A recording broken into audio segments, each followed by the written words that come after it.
नवरात्रीचे 9 शुभ रंग आणि त्यांचे खास महत्त्व. नवरात्री म्हणजे फक्त उपवास आणि पूजा नाही, तर देवीच्या 9 रूपांची आणि 9 रंगांची एक सुंदर यात्रा आहे. प्रत्येक दिवसाचा रंग आपल्याला एक वेगळा संदेश देतो. दिवस 1 पांढरा, शांती, शुद्धता आणि साधेपणा. हा रंग मनाला प्रसन्न ठेवतो. दिवस 2 लाल, शक्ती, ऊर्जा आणि आत्मविश्वास. देवी दुर्गेच्या पराक्रमाचे प्रतीक. दिवस 3 रॉयल ब्ल्यू, गंभीरता, स्थिरता आणि समृद्धीचा रंग. दिवस 4 पिवळा, आनंद, आशा आणि सकारात्मकता. दिवस 5 हिरवा, निसर्ग, ताजेपणा आणि संतुलन. दिवस 6 राखाडी, साधेपणा आणि स्वीकारण्याची ताकद.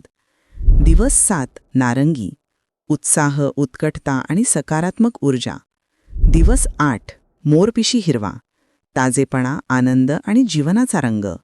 दिवस 9 गुलाबी, प्रेम, दया आणि करुणा, नातेसंबंधात सुसंवाद आणतो. या नवरात्रीत तुम्ही कोणत्या दिवशी कोणता रंग घालणार आहात? कॉमेंटमध्ये सांगा.